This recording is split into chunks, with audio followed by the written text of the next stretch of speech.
Chapter 11. Everywhere I go, I feel like the elephant in the room. A lot of people do say hi and welcome me back, but a lot more don't.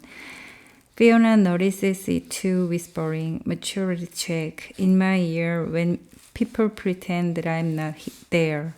I feel myself shutting down, withdrawing. She gives me the same advice Kelly did. Smile, she whispers. Be open. If you're friendly, they'll be friendly. This is not easy for me, and it seems backward. But I don't want to be treated like I'm invisible, so I try. I also try to speak for myself and ask my teachers to excuse me from some of the homework.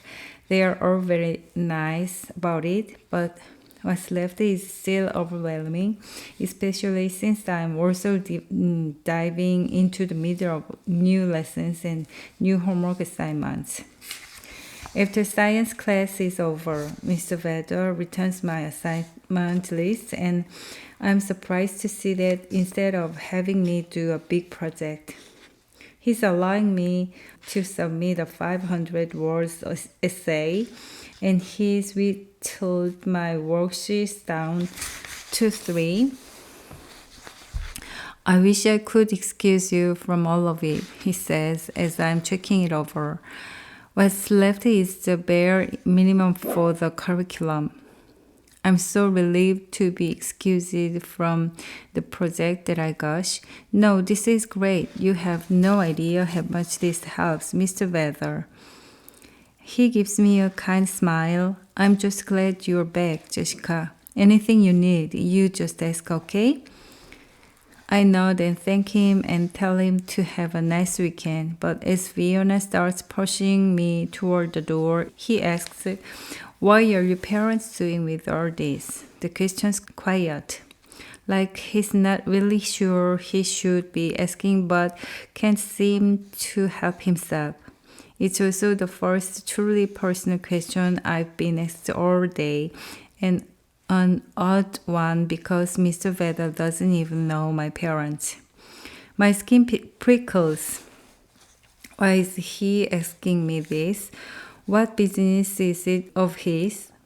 But then my mind flashes to the pictures of his daughter, Hannah, on his desk, to his stories about Hannah catching results in their driveway, pranking him on April Fool's, crashing her bike and breaking her arm. Suddenly I get it.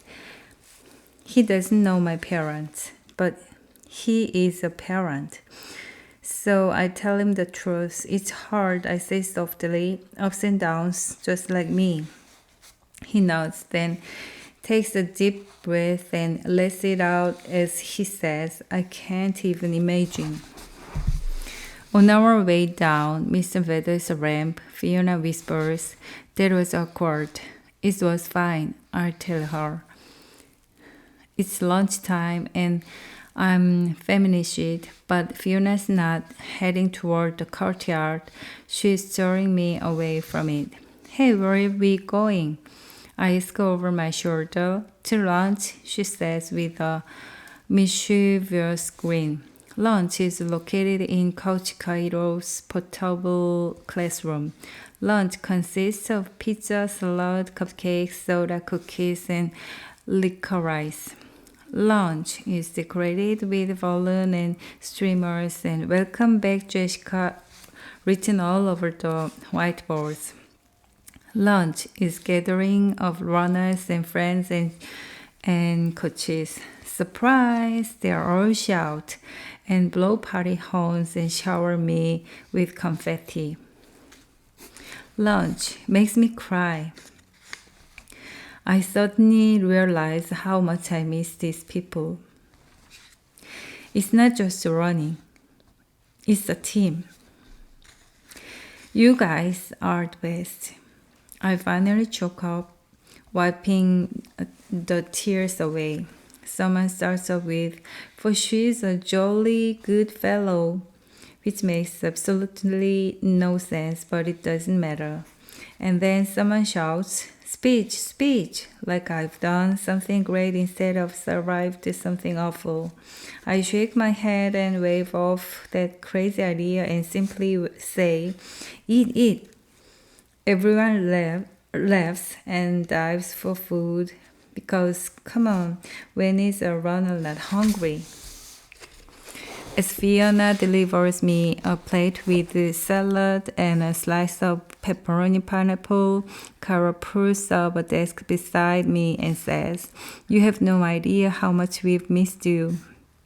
I nod and attempt a smile. He looks greater than I remember, older. I notice a woven green and black name bracelet tied around his wrist. The letter spelled Lucy. I look away, feeling bad that I haven't spoken to him since the accident. I feel bad that I tried and I didn't, that he came to the hospital and I didn't want to see him. After 3 years of him believing in me, pushing me, tailoring my workouts, I'd become the fastest 400-meter sprinter in the league. And I never even bothered to call him back. I'd really like to talk to you sometime, he says. I nod. Me too. I'm sorry that I've been so shut down. He shakes his head. Who can blame you, Jess? Come on. I look at him and blurt out, "What's going on with you and my dad?" He seems to weigh things in his mind and says there's a tangle of insurance issues and things are not resolving as quickly as either of us would like. I'm afraid your dad thinks I could be doing more of pressure things along, but it really is out of my hands. It's about insurance? He nods. It'll get straightened out, but these things can take time. I'm buffered. My dad's been down on Cairo about insurance. How could that possibly be the coach's responsibility?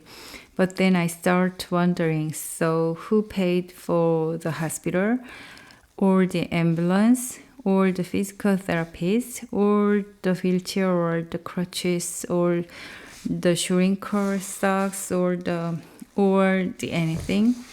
Before this, it never even crosses my mind. I thought it was just taken care of. Hey, he says, standing. I sure didn't mean to put a damper on your party. Enjoy yourself, would you? We've waited a long time to celebrate your return.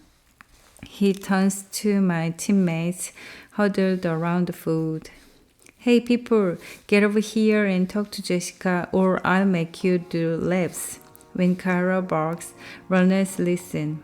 In an instant, I'm surrounded by love and chatter and half-eaten pizza. And despite the weirdness of my first day back, I'm happy to be there. Happy to see that I've been missed.